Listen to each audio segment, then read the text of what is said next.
E não há tempo que falte amor. Acompanhe o Vasco aonde ele for. Nasci pra te seguir. Salve família vascaína, eu sou o Felipe, seja bem-vindo a mais um vídeo no canal Vasco em Família. Pra você que é novo aqui no canal, já se inscreve aí, dá essa moral, segue a gente também lá no Instagram, @Vasco em Família, você consegue encontrar a gente lá também. Galera, a gente tem dois parceiros aqui no canal, que é Debate na Barreira e Vascaíno da Baixada. Os dois links estão aqui na descrição, só clicar e se inscrever no canal dos caras lá também. E já quero agradecer aqui no início a todo mundo que apoia esse canal, que está se inscrevendo. Chegamos a 830 inscritos, galera. 830, falta bem pouco para a gente chegar à meta dos 1000. Bateu a meta de 800, agora a meta 900, depois a meta é 1000. E eu quero agradecer a todo mundo que vem dando esse apoio aqui, ó. Somos uma família, Vasco em Família, Vascaíno ajuda Vascaíno. E é isso aí, galera. Vamos começar aqui com as notícias do nosso Vascão. Galera, ó, para começar com uma notícia aqui, já notícia muito bombástica, muito ruim, né? Aqui a juíza Kátia Silene condenou os sócios que entraram na justiça para impedir a posse do Levenciano. Eu tô com aqui a matéria aqui para ler para vocês, então vamos abrir aspas aqui para a matéria e dizer o que aconteceu nessa sentença dela aí, né, cara? Ó, o Tribunal de Justiça do Rio de Janeiro extinguiu neste domingo a ação de 40 sócios do Vasco que tentavam impedir a posse de Jorge Salgado como presidente do clube. A decisão ainda condenou cada um dos sócios a pagar 10 mil reais em multa, cara. 10 mil reais. Em sua sentença, a juíza Kátia Silene condena a ação e diz que a intenção foi empobrecer a democracia e transformar o poder judiciário no famoso tapetão. A peça foi assinada pelo advogado Alexandre Castro Carvas, apoiador declarado do Levenciano, né? Essa entrada na justiça foi pelo Alexandre Castro, né, o Carvas, e esses sócios entraram junto, né? Na ação, Alexandre Castro Carvas fala em nulidade e aponta possíveis fraudes no pleito ocorrido no dia 14 de novembro, realizado de forma híbrida e vencida por Salgado. Galera, falar que isso é empobrecer a democracia é completamente ridículo. Uma eleição que foi completamente comprada, já elaborada e totalmente irregular. É democracia? Peraí, calma aí. Aqueles 3 mil e poucos torcedores que foram lá votar, muito mais torcedores do que foram votar no dia dessa eleição vagabunda híbrida, muito mais torcedores. Então quer dizer que aqueles torcedores lá que votaram e elegeram o Levenciano não fizeram uma democracia? Aquela eleição não foi democrática? E só a eleição que elegeu o Salgado é uma eleição democrática? Peraí, eu não estou entendendo a situação. Como você entende uma situação dessa?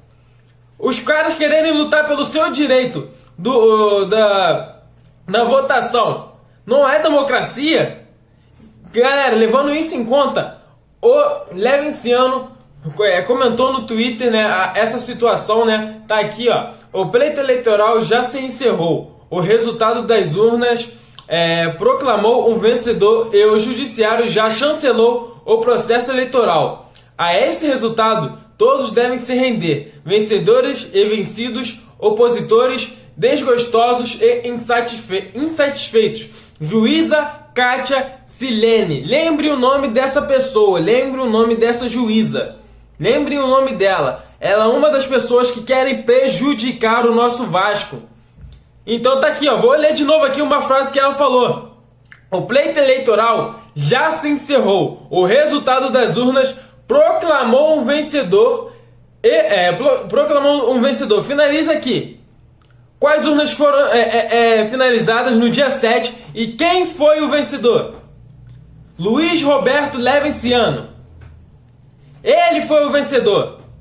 Aí numa eleição totalmente irregular e fora completamente do estatuto, quebrando todas as regras do estatuto, quebrando tudo, essa eleição do dia 14 e todos os outros candidatos dizendo que a eleição híbrida, eleição online. Era uma eleição que tinha muitos perigos. E depois que o Levin foi eleito, falaram que era uma eleição muito segura, querendo refazer uma eleição de vagabundagem.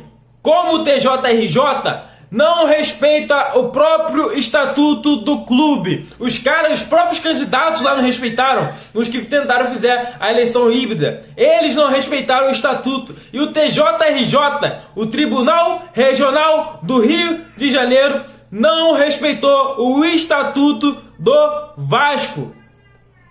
E veio uma juíza dizer que isso é antidemocrático o que eles fizeram e ainda multar os caras em 10 mil reais cada um. Cara, é completamente ridículo ver que a democracia do país é uma bosta. E agora eu vou falar aqui o que o Levinciano respondeu quando chegaram ao ponto de alguém rir de um cidadão comum não ter o direito de pleitar, o direito, seja ele qual for, é porque o país chegou no fundo do poço. É exatamente isso. Isso não reflete só a eleição no Vasco. Isso mostra a eleição no país inteiro. Como que é essas coisas? Daqui a pouco, galera, a gente não vai poder votar. Daqui a pouco, se a gente eleger um candidato, vai acontecer uma burocracia, um fafafá, um fufufu, que vai fazer com que outro candidato seja eleito. Vai ocorrer uma guerra judicial que vai fazer com que um candidato que a gente não elegeu seja eleito presidente, seja eleito o vereador, prefeito, governador, senador. Daqui a pouco vai estar acontecendo isso. Isso é só o começo, galera. Não é só Vasco isso não. Não é só no Vasco não. Presta atenção no que eu estou te falando. Daqui a pouco a gente não vai ter o direito de votar. Daqui a pouco o cidadão comum não vai ter direito de votar. E para finalizar, galera, eu quero falar aqui também aqui do Luxemburgo. Ele deu uma entrevista falando aí, né? Então vamos falar aqui, ó. Vamos abrir aspas para o Luxemburgo aqui falando da questão do Henrique, ó. Eu acho você disputar um confronto direto em casa, se meus jogadores chegam no vestiário sorrindo, né? Tava falando aí da situação, né, dos jogadores ficar para baixo, né? Depois de 2 jogos bons, no último jogo agora um jogo horroroso e ainda derrota, né? Dentro de casa, ainda por cima, eles tomariam um esporro. Tem que sentir a derrota, mas agora tem que levantar a cabeça e saber que a competição continua. O time tem treinado, tem se motivado, não queríamos perder, mas o futebol é dessa forma. Você pode perder, pode ganhar, de repente até um clássico, declarou o treinador. E ele falou que da questão dos jogadores que vão substituir Henrique e Bruno Gomes também, né? Ele falou que veio analisar a situação do Henrique, se foi realmente questão de expulsão e tudo mais, né? Mas aqui vamos falar aqui os dois jogadores que vão substituir Bruno Gomes e o Henrique. Esses jogadores são o Neto Borges, que é o substituto direto do Henrique, né? O Neto Borges vai assumir a lateral esquerda e o Bruno Gomes vai ser substituído por Caio Lopes. É isso mesmo, Caio Lopes vai receber mais oportunidade e entrando como titular no próximo jogo do Vasco na quarta-feira contra o Bragantino. Se não me engano, o jogo é 9h30 da noite, né, e vai passar, acho que na Globo também. Mas aqui, falando aqui, o Caio Lopes vai ter mais uma oportunidade. Isso lembrando que Benítez não vai ser titular novamente, né? A não ser que ele barre o Juninho. E eu acho que deveria barrar o Juninho pelo fato de que o Juninho não está conseguindo jogar. Juninho chega a 35 minutos de jogo, ele já tá morto. Garoto de 19, 20 anos, chega a 35 minutos de jogo, acabou o jogo dele. Então o Juninho deveria entrar nos 15 minutos do segundo tempo. Botar ele, pra ele pegar, ó, até o final, dar o sangue dele. 35 minutos do primeiro tempo o jogador já tá morto, pra que você vai colocar o jogador então? Né? Então, se não recuperar a questão física do Juninho, eu acho melhor tirar o Juninho, colocar o Benítez e botar ele só no segundo tempo, né? Mas eu ainda acho que, na minha opinião, ainda tem que deixar o Juninho como titular e tirar o Pikachu, deixar o Pikachu na reserva aí e ser um bom substituto pro segundo tempo e botar o Juninho caindo pela direita e o Benítez livre ali no meio. Mas essa é a minha opinião, quero saber a opinião de vocês, deixe um comentário aqui embaixo sobre essa situação aí do resultado, né, da justiça aí da juíza, né, Kátia, que, cara, vamos lá, repetir o nome dela, Kátia Silene, dessa juíza aí, o que vocês acham dessa aí declaração dela, né, cara? Então, Deixa aqui nos comentários também e deixa o like se você gostou do vídeo, né? Se não gostou, deixa seu dislike aí também, é importante ajudar o canal, né? Like ou dislike ajuda a divulgar, não importa, então deixa qualquer um dos dois sempre para poder estar ajudando o canal e se inscreve se você ainda não é inscrito. Aqui a gente tem 2 vídeos por dia, então se inscreve aí para não perder nenhuma informação do Vascão. Então galera, é isso, até meu próximo vídeo, ó. É muito bom ser Vasco. Valeu galera, tamo junto.